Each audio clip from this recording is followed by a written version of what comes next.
continuing to look at area, focusing on our quadrilaterals that we've been studying recently. We're going to start with the trapezoid. I wanted to first show you where the formula comes from. Hopefully it'll again help you to memorize it and keep it in your brain. We take a trapezoid and let's just make a copy, flip it, and put it over here. So we're going to line this up. Take this red one, flip it around, and you can see I've laid it pretty close. It might need to be a little bit longer. Let's go ahead and do that. Okay. If you look at it, we've now created a parallelogram. Okay?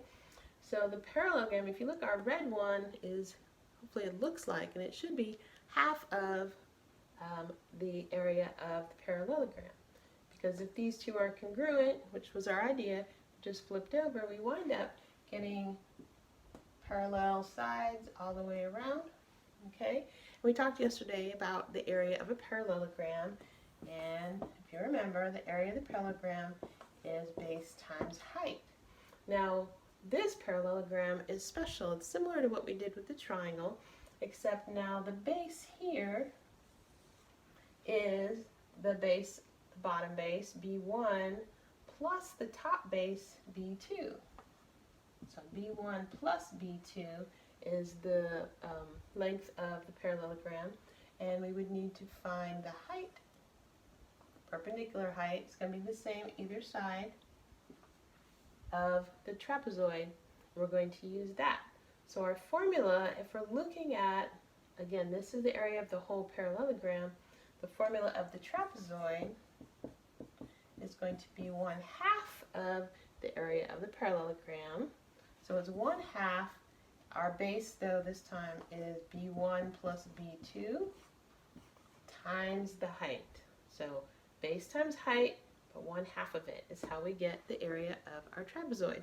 So we're going to incorporate both bases, B1 plus B2 times our height times 1/2. All right, let's stop for question 1. I want you to try to tell me, how is the formula for the area of a trapezoid related to the area of a parallelogram? See if you can explain that to me. Okay, let's look at an example using our new area of trapezoid. Looking at a little chest here, maybe a table that's shaped in a trapezoid in the front. We want to find the area of the front of the chest. Let's put down our formula. We just found out the area of a trapezoid. We're going to do it like that. Is 1/2 times B1 plus B2 times the height. Now, the book will introduce it, flipping the H, the base, and the height around. When I first introduced it, I like to keep it base times height to kind of relate it to the old one. But this is how you'll see it. 1/2 H B1 plus B2. Now, the reason they do this is usually H is going to be a number that we can go ahead and multiply times 1/2 first and just kind of simplify things. However, it is easier for you to remember it. Doesn't really matter, but that's how you'll see it in the book. Okay, so we're finding the area of the trapezoid, the front of this chest.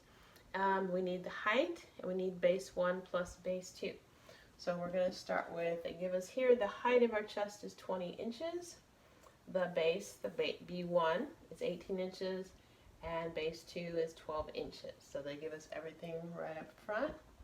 So 1/2 times the height of 20 inches times B1, 18, plus B2, 12. And here's where it does kind of make it easier. Just go ahead and take half of 20 right away. We know that's going to be 10 times 18 plus 12 is 30. So we wind up with 300 inches squared is the area of the front of our little table there. Okay? All right, let's look at something else. Now let's look at the rhombus and the kite together as we talk about their area. You remember yesterday, whenever you watched the last one, the rhombus is a parallelogram. So if we have the base and the height of our rhombus, we can use area equals base times height because it is a parallelogram. But sometimes they give us the diagonal measures instead of the lengths of sides. So we're going to look at a new formula that uses the diagonals. So it's the same formula for both figures because they're similar. Now remember, the rhombus has all four sides congruent. The kite, if you remember, has two congruent sides, consecutive sides congruent, but their diagonals are perpendicular, both of those figures, okay? So that's what's going to help us use this formula for both of them. Now I'm going to redraw this so it looks more like the kite, but I just wanted you to see they are separate. So hold on one second, be right back. Okay, all I did was turn my rhombus around so that it looks more like the kite. The diagonals are horizontal and vertical, and you can kind of see how they are related and how they look similar. But again, parallelogram, not a parallelogram. All right, now what we're going to use for our formula, and I'm going to go ahead and give you the formula and then explain it, see where it comes from. This distance between these 2 points here is the length of our diagonal in the center. It's just hard to draw inside, so I'm going to draw it out here. So let's make this D1, diagonal 1. And then the length between these two out here would be diagonal 2, between these two. From here to here is diagonal 1, here to here is diagonal 2. You can do the same thing over here. This distance is diagonal 1, and then this distance this way, I'm going to put it this way, is diagonal 2. Kind of running out of room here, sorry. Okay, so the formula then is, and it doesn't matter which one's D1, D2. We're going to multiply them together, so it doesn't matter which order you do. This could be D1, D2, doesn't matter. The area of our rhombus, or a kite, okay, is 1/2 times the diameter 1 times the diameter 2.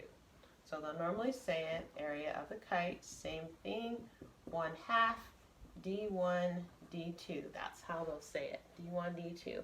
So we're multiplying them together, so it really doesn't matter which one is D1, which one is D2. Now I'm going to look at the kite and kind of explain it to you. Where does this even come from, okay? And you're going to be surprised it actually comes back from the area of our rectangle. That's why I said they all kind of come from there. So let's look at that. Okay, let's take a look at our kite, and hopefully you guys can follow this.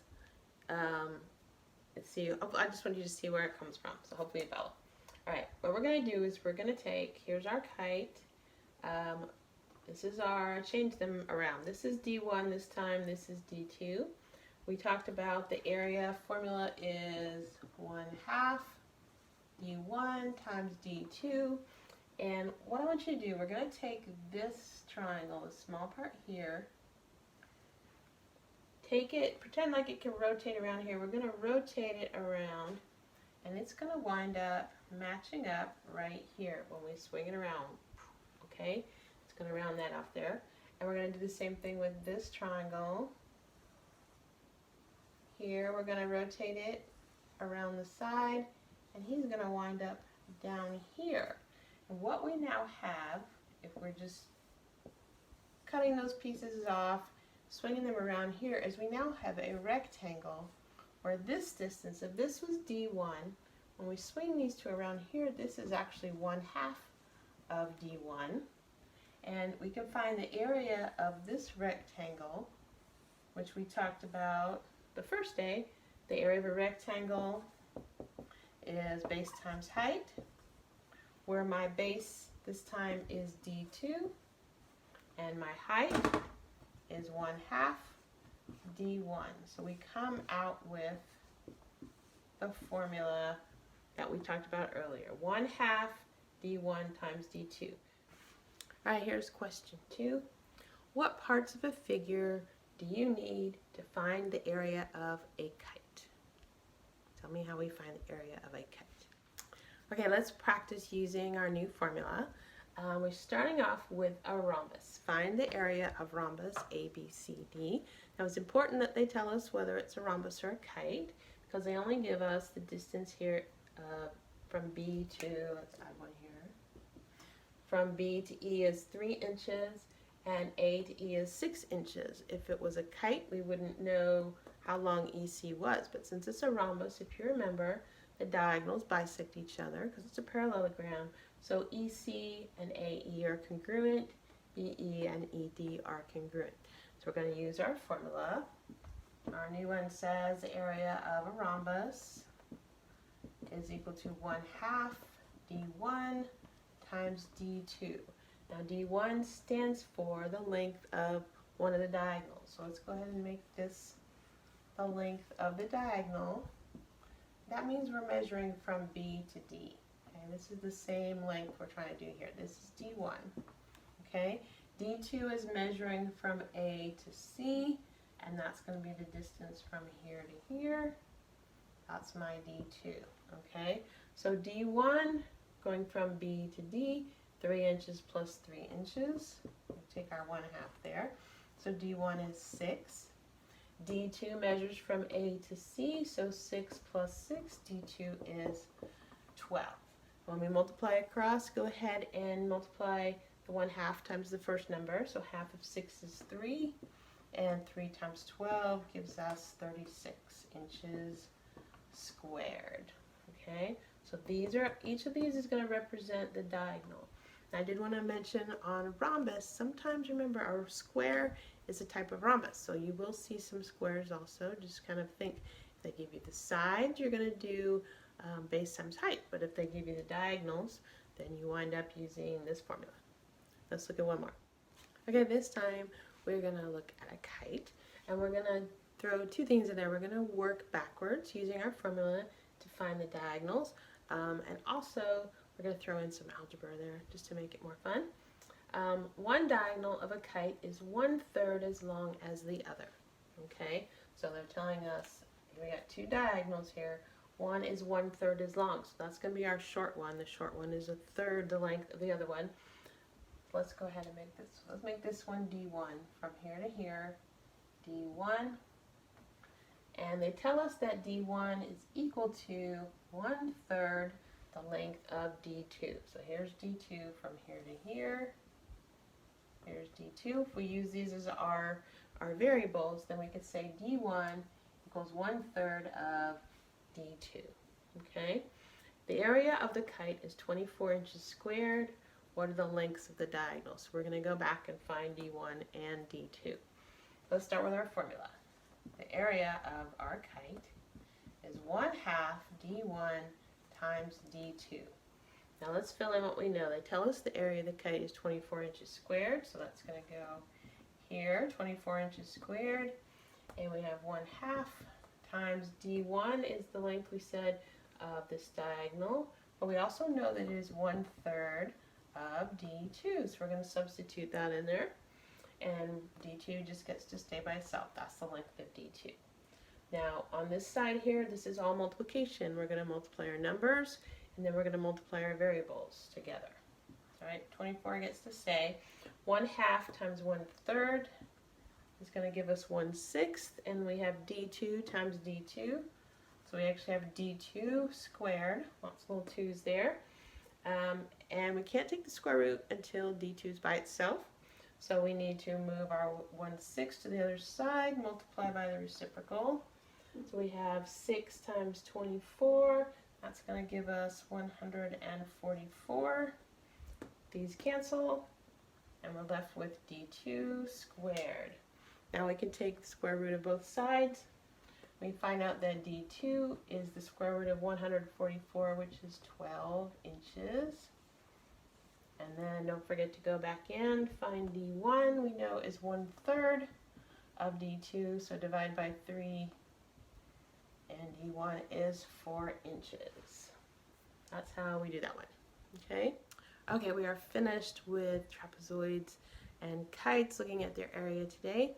We are actually going to skip section 3 and move right to sections 4 and 5 the next day, tomorrow. We're going to combine them and look at circles with their area and their circumference. Okay. We also have our joke of the day. So let's see how this goes. Why could the angle not get a loan? Because his parents wouldn't co-sign. Now, if you remember that one, I'm going to have to ask your parents about that one. Okay, hope you guys have a good day, and we'll see you later.